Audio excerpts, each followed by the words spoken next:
तो आज एक बहुत बड़ी खबर पर बात करते हैं। भारत और अमेरिका के बीच व्यापार को लेकर मामला काफी गर्मा गया है।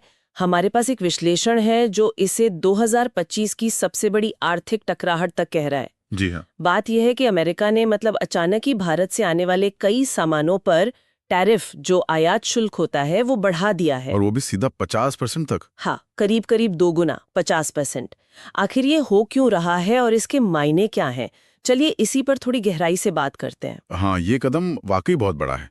और जो विश्लेषण हमारे पास है वो बताता है कि अमेरिका का जो आधिकारिक तर्क है वो भारत का रूस से ऊर्जा खरीदना है। अच्छा, उनका मानना है कि भाई इससे यूक्रेन युद्ध को एक तरह से फंडिंग मिल रही है। ये देखना दिलचस्प है कि कैसे व्यापार नीति का इस्तेमाल अब सीधे सीधे भू राजनीतिक दबाव के लिए हो रहा है। 50%, मतलब पहले से 25% तो था ही, और अब उस पर 25% और जोड़ दिया। जी, ये 27 अगस्त 2025 से लागू होगा। हालांकि ये राहत है कि जो माल पहले ही रास्ते में है उस पर असर नहीं पड़ेगा।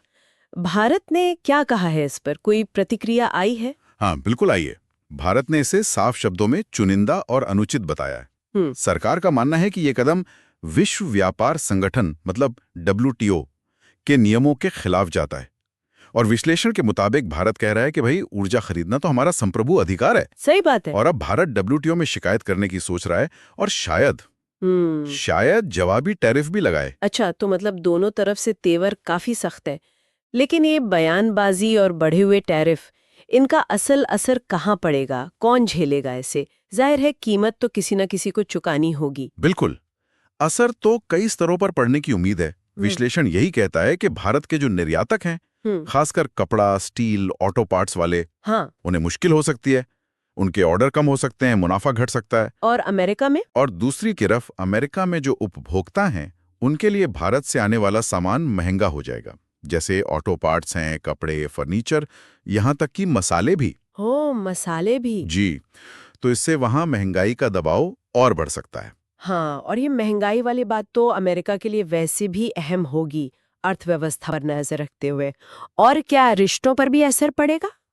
कूटनीतिक स्तर पर? निश्चित तौर पर विश्लेषण इसी तरफ इशारा कर रहा है कि इससे दोनों देशों के बीच आप कह सकते हैं कि कूटनीतिक तनाव बढ़ सकता है।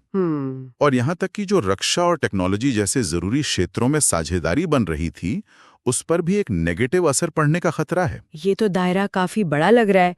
क्या ये सब कुछ सिर्फ भारत और अमेरिका के बीच ही हो रहा है या दुनिया में कहीं और भी ऐसा कुछ चल रहा है? नहीं, देखिए, ये एक बड़ी तस्वीर का हिस्सा है। इसी विश्लेषण में यह भी बताया गया है कि अमेरिका ने यूरोपीय संघ पर भी ऐसे टैरिफ लगाए थे। अच्छा, यूरोप पर भी? हाँ, हालांकि यूरोपियन यूनियन ने बातचीत करके मामला 15% बेस टैरिफ पर सुलझा लिया था। और चीन का तो खैर हम जानते हैं, वो तो पहले से ही अमेरिकी टैरिफ झेल रहा है। हाँ, वो तो है। तो ऐसा लग रहा है कि अमेरिकी व्यापार नीति का फोकस अब सिर्फ व्यापार घाटा कम करना नहीं रह गया है। तो फिर क्या है? अब ये एक हथियार बन गया है राष्ट्रीय सुरक्षा और अपने भू राजनीतिक लक्ष्यों को साधने का। ये तो सोचने वाली बात है। तो अब आगे क्या हो सकता है? क्या ये मामला और बिगड़ेगा या कोई समाधान निकलेगा? देखिए, विश्लेषण में जो जानकार कह रहे हैं उनका मानना है कि अगर भारत ने भी जवाबी टैरिफ लगा दिए, जो कि वो सोच रहा है, हाँ, अगर ऐसा हुआ तो यह स्थिति पूरी तरह से एक व्यापार युद्ध में बदल सकती है, फुल फ्लेज ट्रेड वॉर। ओह, इससे बाजार में अनिश्चितता बढ़ेगी। हो सकता है बड़ी बड़ी कंपनियां अपनी सप्लाई चेन को यहां से हटाने या बदलने पर मजबूर हो जाएं। हाँ, वो तो होगा ही। तो बिना किसी कूटनीतिक बातचीत या समाधान के ये तनाव दोनों ही अर्थव्यवस्थाओं के लिए काफी भारी पड़ सकता है। तो कुल मिलाकर ये सिर्फ कुछ चीजों पर टैक्स बढ़ाने या घटाने का खेल नहीं है, जैसा कि विश्लेषण साफ कर रहा है। ये तो आर्थिक ताकत, कूटनीति और दुनिया में अपने हितों को साधने की एक बहुत जटिल कश्मकश है। सही कहा आपने।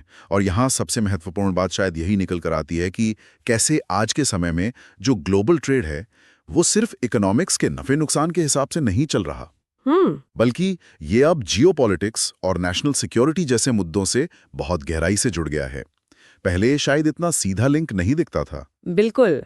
और शायद हमारे सुनने वालों के लिए सोचने वाली बात ये हो सकती है कि इस तरह का जो माहौल बन रहा है, ये बढ़ता हुआ तनाव, ये अनिश्चितता, इसमें कंपनियां हो या आम उपभोक्ता, क्या वो सिर्फ सरकारों के अगले कदम का इंतजार कर सकते हैं या उन्हें खुद भी बदलते हालात के हिसाब से तैयार